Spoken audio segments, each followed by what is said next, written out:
Andreas, please come up to the stage. Thank you. Thank you, Andreas. Thank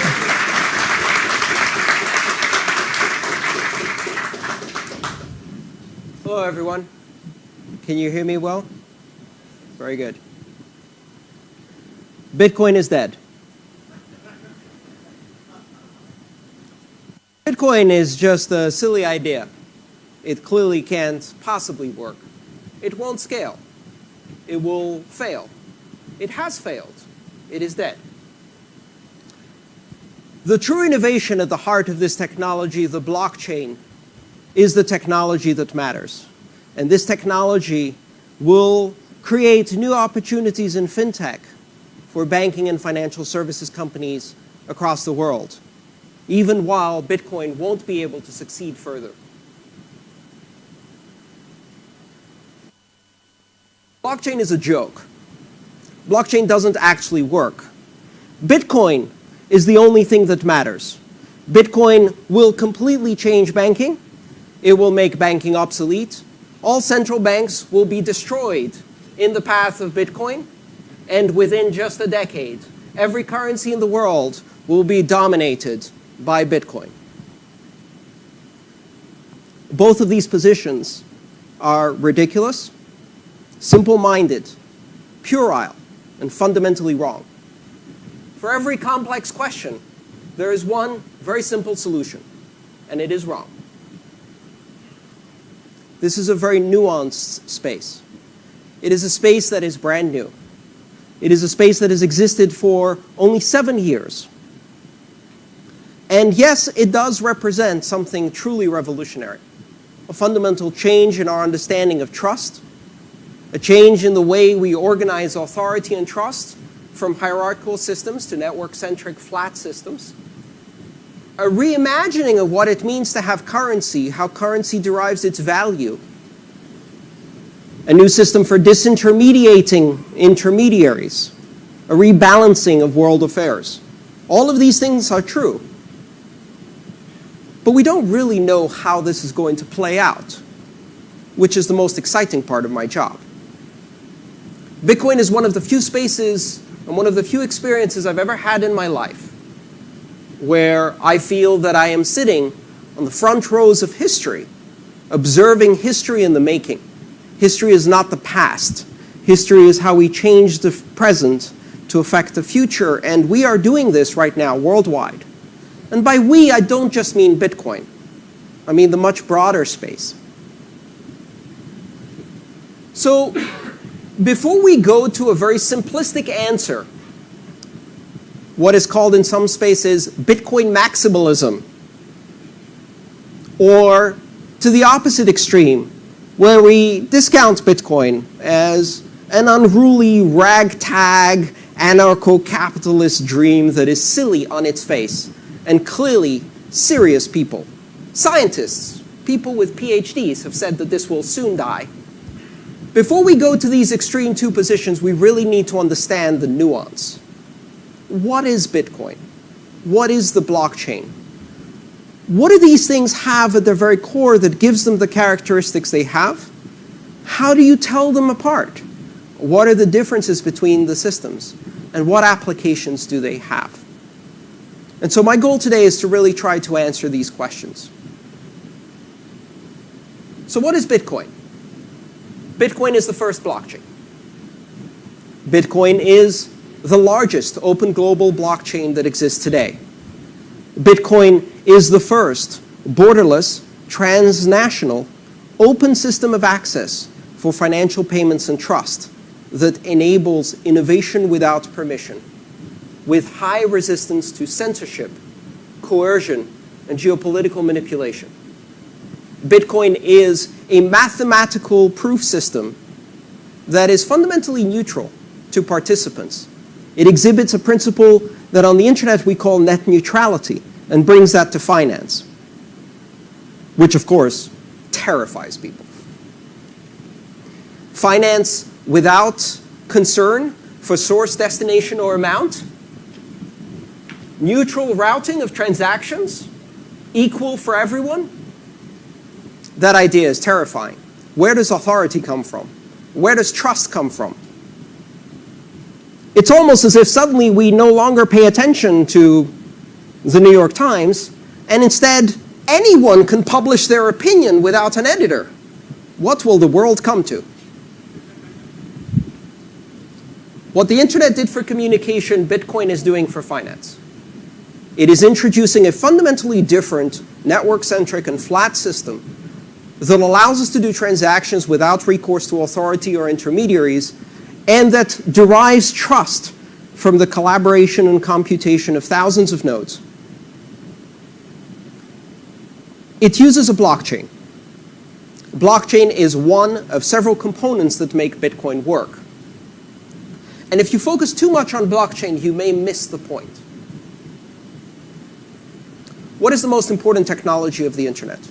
What is the really important invention that makes the internet work? TCP/IP? Packet switching? TLS? But to take the internet and consider it only as a packet switching network means that the internet and an intranet, the internet and your local area network, are equivalent. Are they? Really? Was the real opportunity to be able to do packet switch networks? Or is the real power of the internet the fact that it is open, global, transnational, borderless, censorship resistant, open access, and anyone can innovate without permission? This is the crucial issue. Where does the value of Bitcoin derive from? Yes, it is a blockchain, but it is a very special blockchain. It is a blockchain that uses as its fundamental consensus mechanism proof of work. And proof of work gives it certain characteristics that are unattainable so far, as we know, with other consensus mechanisms. Bitcoin is fundamentally open, borderless, transactional, transnational, censorship resistant, et cetera, et cetera, et cetera. All of these characteristics. They are both what it is and what makes it powerful. And ironically, they are also the things that most critics of Bitcoin point to as its greatest weaknesses. It cannot be allowed to exist if it is borderless and open to access. If it has no ability to be controlled, it cannot be allowed to exist. And yet, it exists. Bitcoin forgot to ask for permission. So, out of this experiment, this grand experiment that has lasted 7 years, we now have this really disruptive force that is forcing us to reimagine what it means to do a payments network.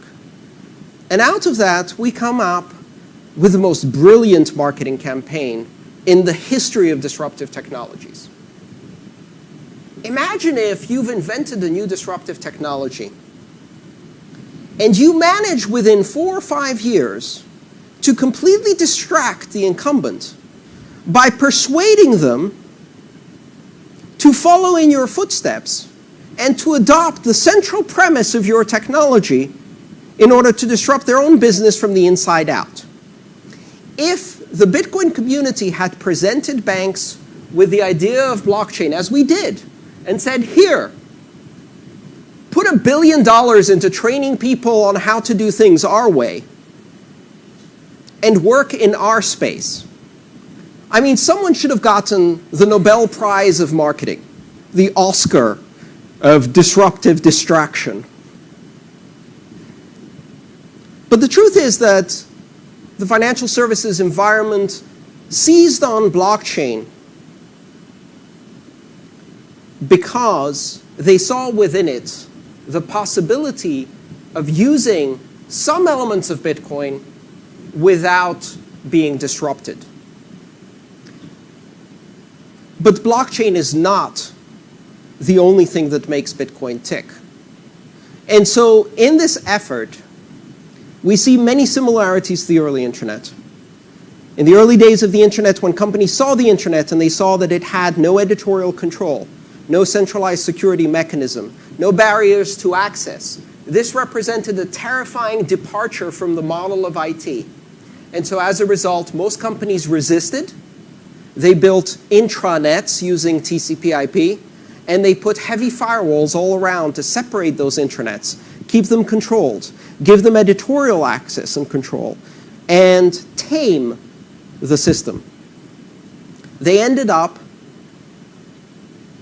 with these islands of stagnant innovation that gradually became less and less secure. And then we had the second wave of the internet, where many of the most effective disruptive companies in the space took their internal IT infrastructure, turned it inside out, faced the world, put everything on the internet, and fully harnessed the collaborative potential of keeping an open, accessible system. We no longer live in a world of Oracle and IBM. We no longer live in a world of dominance through enterprise computing and enterprise software. Apple is driving your IT faster than Oracle. Your systems are inside out or they are stagnant. Collaboration is the name of the game. The most robust and secure systems are the ones that are on the internet, subject to attack every single day, subject to competitive disruption every single day, and through that process they become robust. Ironic that 15, 20 years later, we're repeating this conversation with a blockchain. So the question is, if TCP/IP isn't the magic sauce, but the really interesting thing is the open access collaborative global network, does that mean that intranets are useless? Does that mean that TCP/IP on your LAN or your data center has no value? Of course not. These are still very powerful technologies. These are still very useful models of adopting. However, the best thing you can do with an intranet is interconnect it to other intranets. And for that, you need the internet. Bitcoin is the intranet of money. Bitcoin is the de facto money of the internet. Does that mean that Bitcoin will always be the internet of money? No. Does that mean that Bitcoin will always be the de facto money of the internet? No. What is special about Bitcoin is that it represents the open blockchain. The blockchain that offers anonymity, censorship resistance, open access, and innovation without permission. That engine creates an explosion of innovative potential. It connects the vast number of underbanked, unbanked people around the world, some 4 billion people who could become connected through a simple Android phone or even a simple Nokia text messaging phone to the global financial network. The open blockchain will change this world. And today, there is one open blockchain that matters, and that is Bitcoin. I can't predict that it will always be the only open blockchain that matters, or the dominant one. Why? Because it's not the best. But in technology, very often, best is not what wins.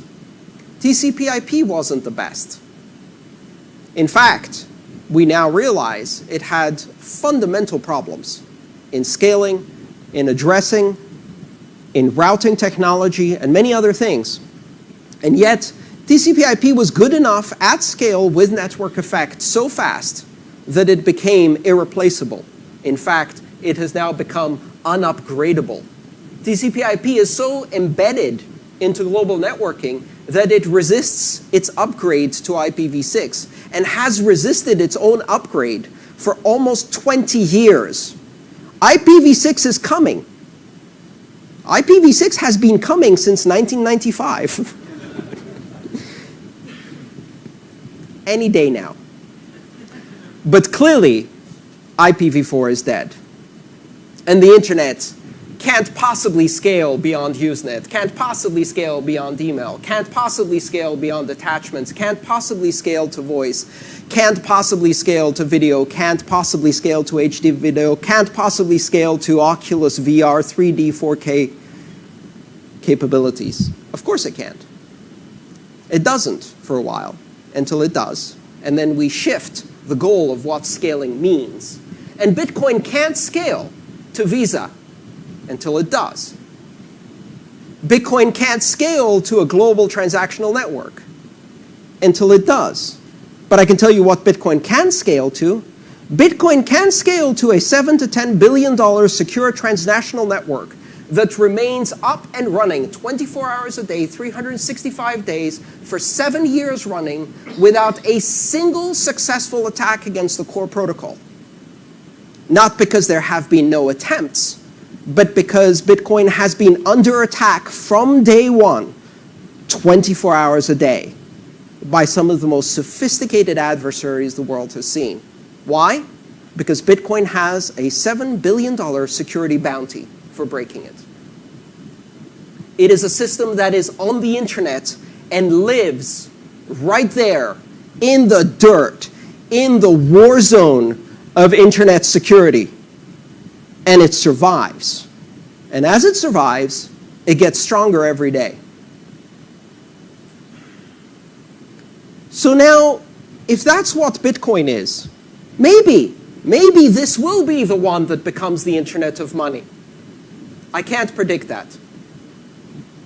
What I can tell you without any uncertainty is that the world of finance will forever be dominated within less than 2 decades by open, global, transnational, censorship-resistant, largely anonymous, fully encrypted and privacy-protected payment networks based on the exact model of Bitcoin with optimizations. And maybe that thing will be Bitcoin with optimizations. Maybe it will be something unrecognizable that we still call Bitcoin because, hey, the brand works.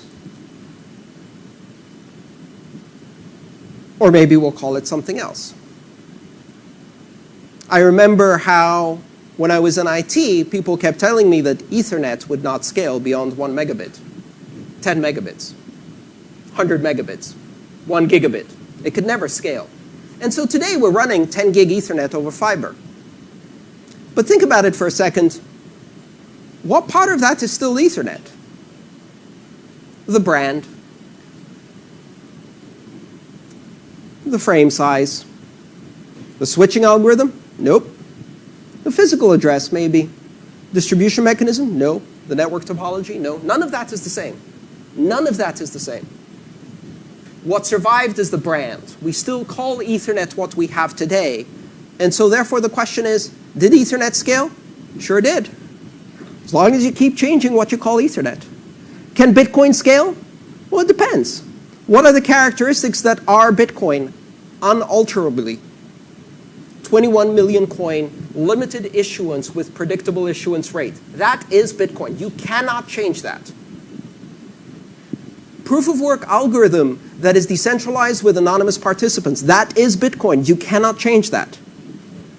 Everything else is up for negotiation. We're going to maintain anonymity and privacy. We're going to empower the world. We're going to distribute these powerful tools of finance to everyone who has a smartphone. And when you think about this, we're not talking about everyone who has a smartphone having a bank account on their phone. We're talking about everyone who has a smartphone having a bank on their phone, of which they are the CEO. A bank with the possibility of international wiring and settlement, equity settlement, market making, loan origination and termination, liquidity generation, and many other capabilities that today even many banks don't have in a single system. And one day, a decade from now, a 6-year-old will be able to open a bank on their phone and become a banker. Perhaps even issue their own currency and become a central banker. That sounds insane. But that is absolutely the world in which we now live. The possibility of any individual on this planet issuing an unforgeable, global, secure, instantaneous currency is now within the reach of anyone. The recipe exists. Will it be Bitcoin or will it be something else? I don't know. But it will be an open, global, private, censorship-resistant, transactional and transnational network. And so then the question becomes, what are we going to do with blockchain? And what's going to happen to the banks? Well, some of the banks will adapt. And blockchain will have some very interesting applications. Blockchain has certain useful characteristics. As a technology, blockchain in general is not an answer. If you say, I have a blockchain, what that prompts me to do is start asking you questions. It opens many questions. For example, what is the consensus algorithm? What is the control structure and governance structure? What is the model for currency generation or token generation? What is the authority for issuance? And what are the characteristics for security? And so if you start asking those questions, you can decide, okay, what type of blockchain is this? Is it open? Is it closed? Does it use proof of work? Or does it use a different consensus algorithm? Are we talking about a proof of authority, signing instead of mining, centralized network that is a consensus consortium between 5 or 6 banks, for example, with a closed permission-based access for specific participants? Maybe that's what we're talking about. But when you're talking about that, you need to understand what are the limitations of that technology. What does it do and what does it not do? Just because it's blockchain doesn't mean it will do everything that you think it will do.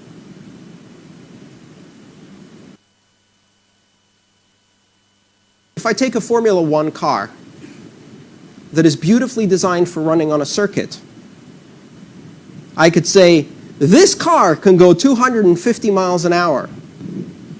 Fantastic. On what road? Because if I take it into downtown Milan, my average speed will be 15 miles an hour because of traffic. And if for what miraculous reason the road ahead of me opened up and I tried to hit 250, the car would disintegrate because of the road surface condition. And so just because it's a powerful vehicle doesn't mean that if you put it in a different context, it can operate. It has to be suited for the purpose. So let's examine some of the nuances. First of all, immutability. One of the things that people suggest that blockchains have as an inherent characteristic is immutability. The fact that you can record something on that ledger, and once you record it on the ledger, it cannot be changed. Immutability is not a characteristic of blockchains. Immutability is an artifact of a proof-of-work consensus system. The blockchain, the open blockchain, Bitcoin, has immutability because even if you control 100% of the mining power, you cannot recreate an alternative version of history by rewriting the blockchain without presenting valid proof of work that needs to be computed. You can effect, with the most immense amount of computation, hundreds of hexahashes per second, computation that doesn't currently exist on the planet. Let's say you did have that. You could now affect hundreds of blocks. You could rewrite the history of this afternoon, but not yesterday, and certainly not last week, and most certainly not last year. Even if you controlled all the hashing in the world, it is impossible to recreate the proof of work on the Bitcoin blockchain even 2 days in the past. The amount of computation is unfathomable. Also, you've got to wait for everybody else to stop doing what they're doing while you recalculate the past, because they continue moving into the future, creating a longer blockchain while you're wasting your resources rewriting history. Immutability is a characteristic of proof of work, not blockchains. That has some very serious implications. censorship resistance and coercion resistance are a representative fact of the anonymity of mining, the decentralized nature of mining. If you combine those two facts, you come up with some weird characteristics.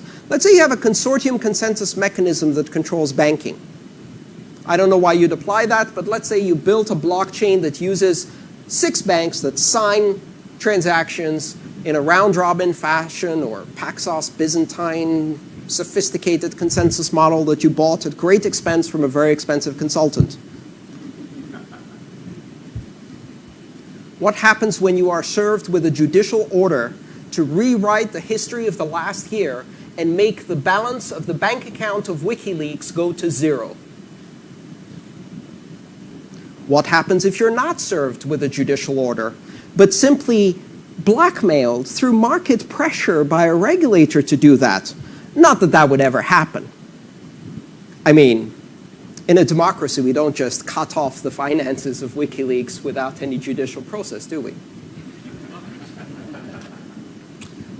So the problem is that you can actually coerce the participants in the system to rewrite the financial history of transactions. That represents a moral hazard of extreme proportions. The next question is, why would you use such a thing for a settlement system? And this is something that mystifies me. Okay. SWIFT is an antiquated pain in the butt. It's expensive, it's slow, it's mired in geopolitical control. The equity clearing systems are not as bad, but they're still expensive and slow. And certainly you're directing a lot of profit. Why not just implement a banking consortium that does settlement internally? Well, I have an idea. You know, one of the things about having a centralized clearinghouse, apart from the fact that they have maximum transactional efficiency, they can operate at billions of transactions per second, no problem, right? And a blockchain really can't replicate that level of efficiency. There's no way you can do it. Physically, it is impossible. But let's say you get around that. So what you're saying is you're going to replace a party that has no fiduciary interest in the equities that they're clearing, in the instruments that they're clearing, that is not a market maker and participant in this market, that is completely independent by design, and that gives you a guarantee of neutrality through separation of concerns and duties. With a consortium of 5 banks that they themselves are market participants, market makers, and have enormous conflict of interest. So until now, at least, the brokerage game is gamed. Front running, algorithmic trading, dark pools. The futures game is rigged. The foreign exchange game is rigged. But at least the settlement game isn't. So you're going to give that to a consortium of banks to do without any oversight? And you're going to do this with a blockchain that has what? Full encryption? Complete anonymity? Well, that's a double-edged sword. But if you make it fully transparent, then the first time Anonymous gets into that market and leaks that blockchain, oh, wow. Forget Panama Papers. This is Panama terabytes. Every transaction ever made. I would love to see the black budgets of some governments come out when the blockchain leaks. And how do you protect the keys? How do you protect the keys that are used to sign this consensus algorithm? You're creating an enormous concentration of risk there from a security perspective, because if those keys are stolen, even just as a denial of service attack, they will lead to disastrous consequences. But that's okay, right? Because banks know how to keep information secret. Oh wait, not even the NSA can do that. There is no system in the world that we can design that can keep secret information secret forever. Bitcoin's answer is to decentralize the power so massively, or as much as possible, that there is no place to press the button, to pull the lever, to exert control, to force the system. The whole point is decentralization. Now, blockchains can effectively decentralize big parts of the financial system. They will absolutely generate cost savings for banks. They will affect the margins. They will increase efficiency. Like intranets, they will be very useful tools.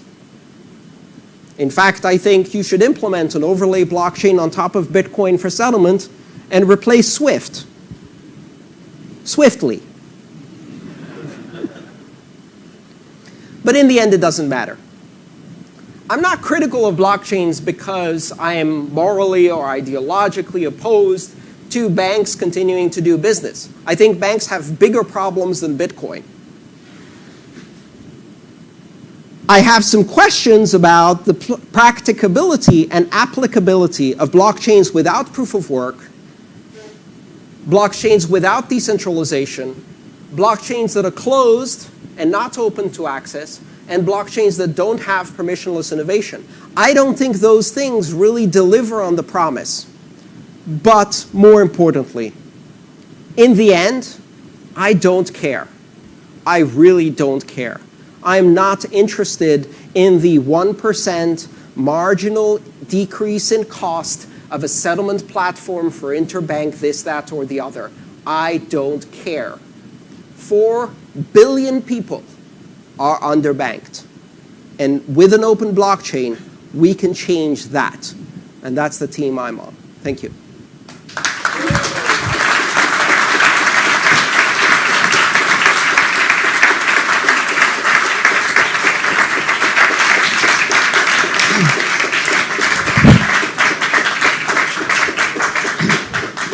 Thank you, Andreas. Thank you. Thank you for your compelling view on the relationship between Bitcoin blockchain, the future of our central banks. We have a representative from the Bank of Italy, the payment systems, the currency we have in our wallet, our financial institution clients, and also on us as consultants. So thank you.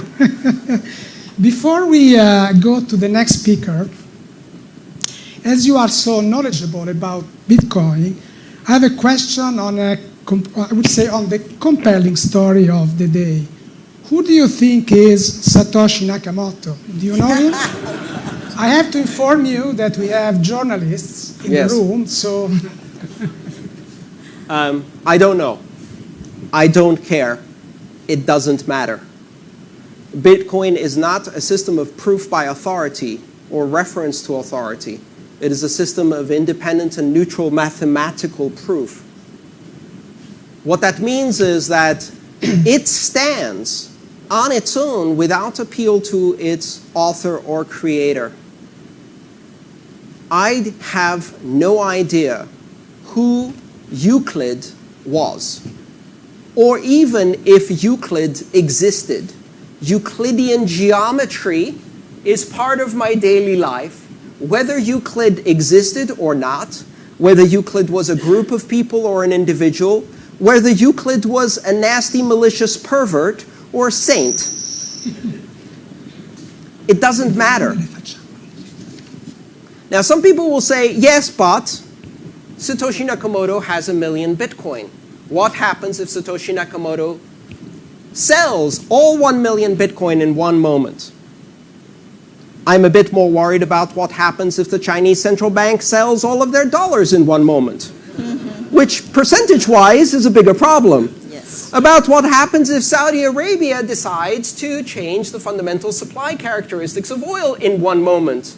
Or even what happens if the Walmart family decides that the yuan is a better investment than the dollar and they exit. Market fundamentals mean that these things don't matter. Bitcoin survives regardless. And the identity of Satoshi Nakamoto, the only thing it is guaranteed to deliver is sensationalist articles that give us more appeal to authority. But in the end, Bitcoin is not governed by Satoshi Nakamoto. Bitcoin is governed by algorithms. Thank you. Andreas.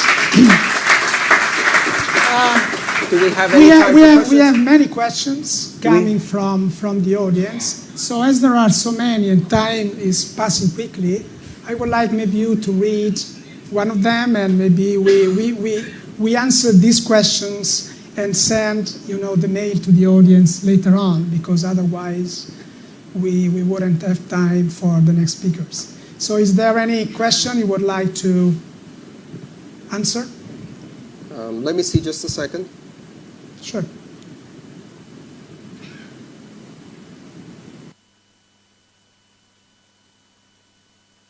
Are coming continuously, so. I think will the success of blockchain be defined by a push factor from the market or a pull factor from the audience, as is happening now? I'd like to shift that a tiny bit and talk about the open blockchain, the global open blockchain, Bitcoin, as it exists today. I said we forgot to ask for permission, but we also don't need support. This is not a system that is going to work better if banks support it and back it. It is not a system that is going to have an increase in trust if we add intermediaries. It is not a system that will become better if we add identity and reputation systems, thereby replicating the problems of the past. And it is not a system that intends to replace Visa as an experience for a developed nation consumer buying a cup of coffee at Starbucks. That is not the point. It is not a system that will replace national currencies. Bitcoin will affect import-export businesses, international remittances, insourcing and outsourcing, and cross-border transactions where the friction is greatest, and it will serve those who are not being served by banks. And therefore, Bitcoin is irrelevant to banks because they cannot use it. And they cannot use it because banks are fundamentally imprisoned within a regulatory system that does not permit them to use systems without identity. And outside of that prison are 4 billion people who don't have identity to be part of that system. And they can use Bitcoin. And they don't care about banking. And banking doesn't care about them. Thank you. Thank you.